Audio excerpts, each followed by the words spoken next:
You're listening to Zoom the TBT with Charge and Hayner.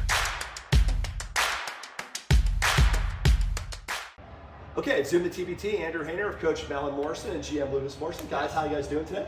Doing great. So we just left practice. So first of all, Coach, how do you think practice went today? We had a great practice today. The players were locked in. They worked hard. They're more and more bonding, becoming one team, playing together, doing excellent. I'm glad you mentioned the bonding thing, because the one team thing is obviously War Ready and Red Rose blended. Many teams in the mercenary bracket are blending due to the sort of constraints of the event this year. How do you feel two groups that be on one team on the court? We are doing amazing today. You know, there's always going to be, you're bringing in a whole new group of players, there's always be, they got to get to know each other, they get to know all the coaches and everything else, and now I feel like we are better, the best we've been. Lucas, setting this team up, how did you blend the two regions? How did you recruit this roster of the different constraints this year being the Vegas regional? Yeah, absolutely.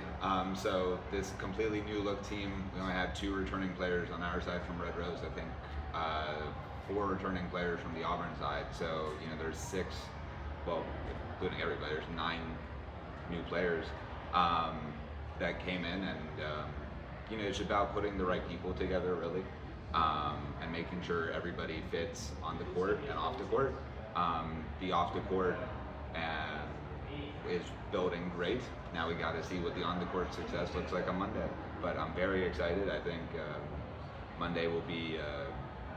I said the first 2 games of the preseason went pretty well. TBT starts Monday. So TBT starts Monday. Yep, Yeah. We're around the 16 is basically where we're at. 4 games in a row. That's it. Now, Coach, short turnaround, because if you guys win Monday, you play them immediately in the semis Yes. Tuesday. So obviously kind of managing that, how do you think is going to be able to manage the expectations of your team in this setup? I think we have a really good feeling for the other teams, being able to watch them, being able to see who they have, and we really know our team at this point.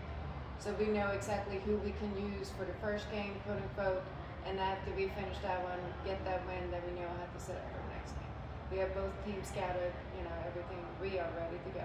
Very good, very good. Now, Lucas, you mentioned you wanted to win this a few times when we first met a couple of years ago, so you have to be on pace for this. So what does your team have to do to come out with a W on Monday? We have to play together, and that's the main thing. I think game 1, we beat, you know, one of the favorites. Everybody was like, you know, Heartfire Elite was favorites, and, you know, like Red Rose played a great game. I had them pick that game, so I know, remember. it's fine. Yeah, I saw it. I remember. But no, I think we played terrible that game, to be honest. I think there's a whole nother level in which we can get to, and I think if we play at that level, there's nobody in this tournament that can beat us. And, special announcement, tomorrow there will be a player coming off the reserves list that nobody knows about to join our team. So okay. We'll see that. Reinforcements are always key at this Yes. point.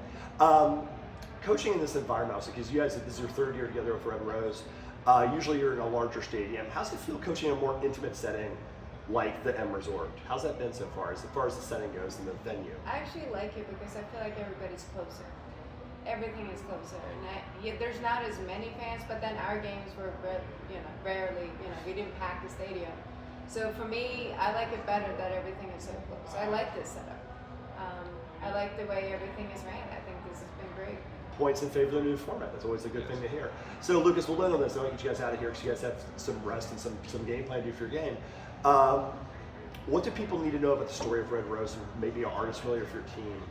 Like, what do they need to know about your group? They should know that it's really, and we've been preaching this from the beginning, it's family. You know, like, yeah, we're here to win a lot of money, hopefully. But for us, you know, it's not about the money. You know, we wouldn't be spending $125,000 if it was about the money. You know, I'm gonna take my expenses maybe. I told the players in the thing, if I gotta take $0, if we win, I gotta take $0. I'm okay with that. This is not about the money. This is to show what we can do. And TBT is a unique event where everything in basketball landscape is very political, and the opportunities that you can create. TBT is very simple. If you have a lot of money this year, you can create any opportunity that you can't get anywhere else.